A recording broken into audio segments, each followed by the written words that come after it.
Bonjour, nous allons revoir ici comment donner une valeur approchée ou un arrondi. Alors une valeur approchée, c'est une valeur qui est proche de notre nombre, mais qui n'est pas égale à notre nombre. On va l'utiliser essentiellement lorsque nous n'avons pas besoin d'une valeur exacte. Donc en sciences par exemple, ça c'est souvent le cas où on utilise des valeurs approchées ou des arrondis. Des valeurs approchées, il en existe deux. Soit la valeur approchée qui est inférieure au nombre, c'est celle qu'on appelle la valeur approchée par défaut. Soit la valeur approchée qui est supérieure au nombre, à ce moment-là on l'appellera la valeur approchée par excès. Alors par excès, c'est assez facile de se rappeler que c'est la valeur qui est supérieure parce que en général quand on fait des excès, c'est qu'on en fait plus.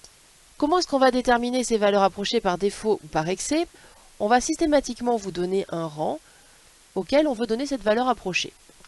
Donc par exemple, là, on vous demande la valeur approchée par défaut, donc c'est-à-dire celle qui est inférieure, et à l'unité près.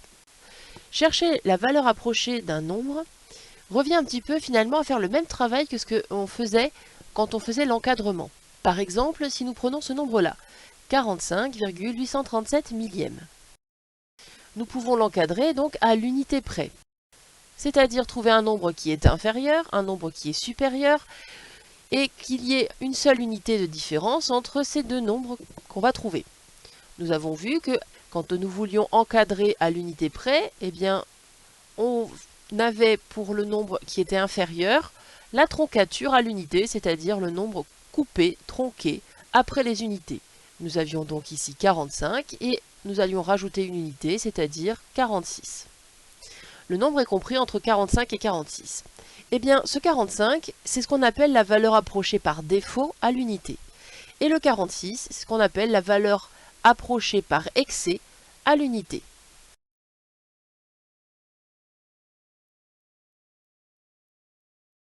Maintenant que nous savons ça, eh bien tout simplement, qu'est-ce qu'on va faire?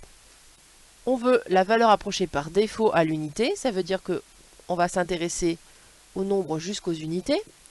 Et comme c'est la valeur approchée par défaut, eh bien on va faire la troncature à l'unité, on va couper le nombre après les unités, et on va obtenir 45. Maintenant, nous voulons la valeur approchée par excès au dixième. Donc nous allons ici considérer le nombre jusqu'au dixième. Si nous faisions la troncature ici, après le chiffre des dixièmes, on aurait 7,3, ce qui correspondrait à la valeur approchée par défaut, celle qui est inférieure. Par excès, ça va être celle qui est supérieure. Donc, comme c'est au dixième, il va falloir rajouter un dixième. Donc 7,3 dixièmes plus 1 dixième, cela va nous donner 7,4 dixièmes.